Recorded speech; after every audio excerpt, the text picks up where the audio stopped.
We are officers from the South West Illegal Money Lending Team. We are here with... What I want to know before I will have half the LAPD down here tearing this place apart. If ever there was a time for extracting a confession, this was it!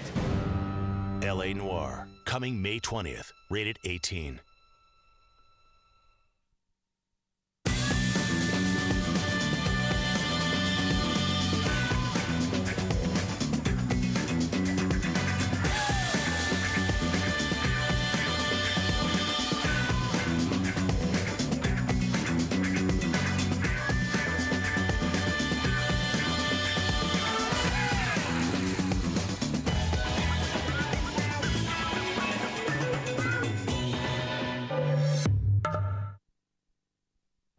Chicago has its own way of doing things.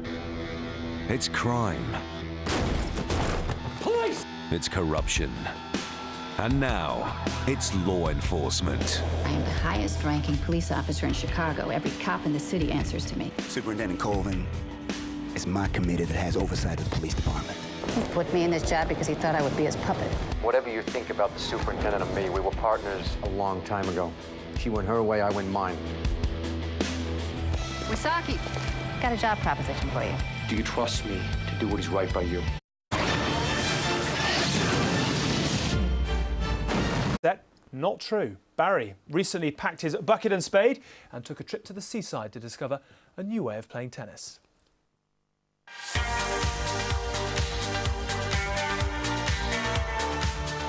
Welcome to the launch of the first beach tennis tournament in Great Britain. In keeping with the sport, on the beach, the organisers are so lucky to have an amazing day's weather here on the south coast.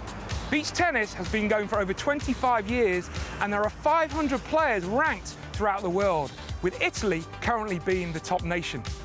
I'm now off to the Golden Sands to find out what beach tennis is all about, and as there are no British players currently ranked, I reckon I finally got a chance to become a British #1. The day started with a small introduction to the rules and what the sport involves. The competitors were put into round-robin groups, but with the majority of people having never even picked up a tennis racket, the atmosphere was friendly and relaxed.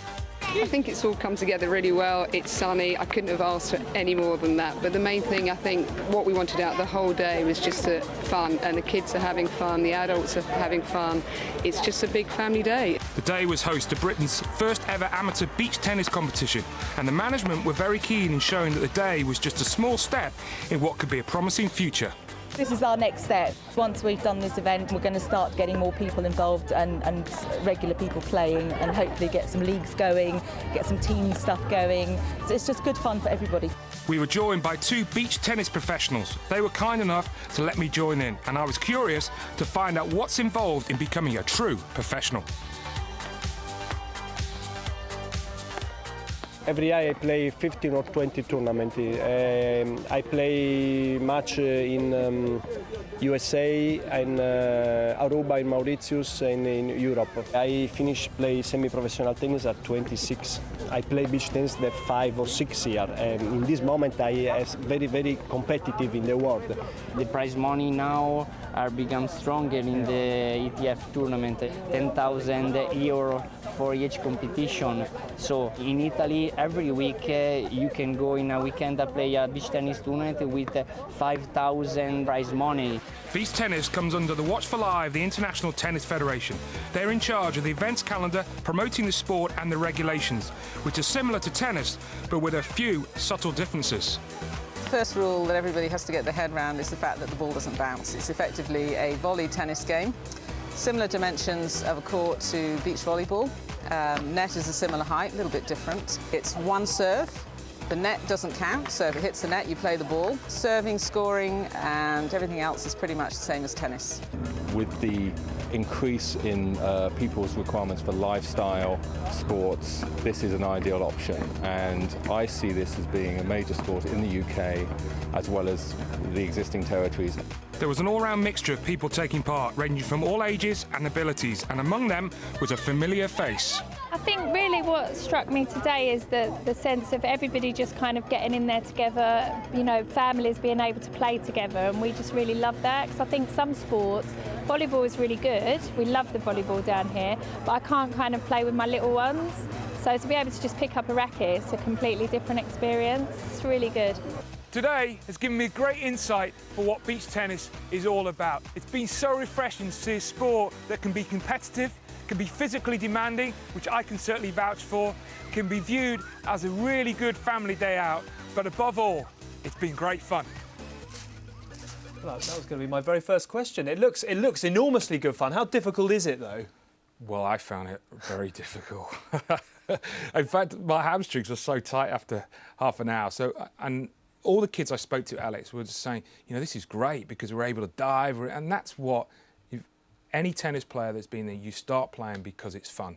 And I think it has lost a little bit of that. It's become so professional and almost too organised right from the word go. And I think, you know, from the age of 6, 7, 8, all these kids, not just in this country, but around the world, all of a sudden he's got to play 4 hours a day, and you know, because that's what you got to do, and that's what they've told they've got to do if they want to become a professional tennis player.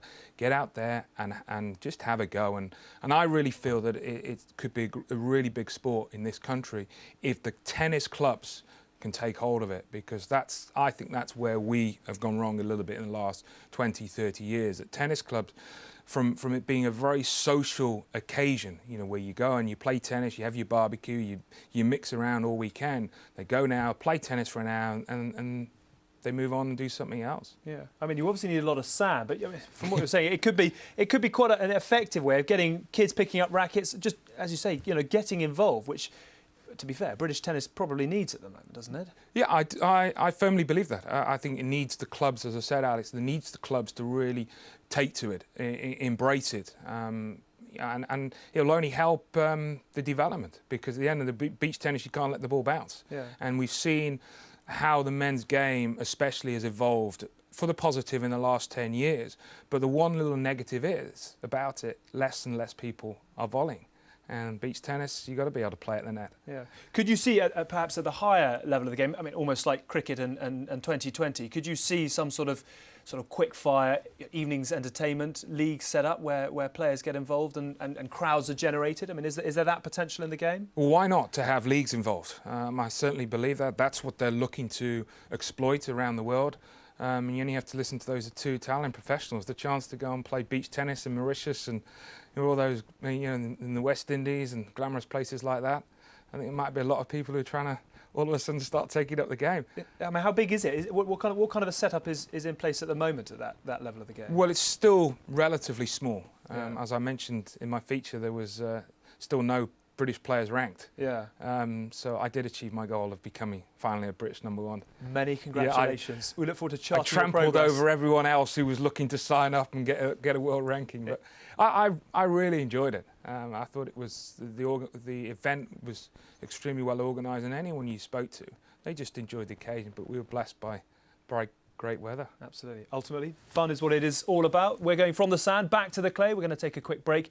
And on the other side of that, of course, the King of Clay is back in action. Stay with us.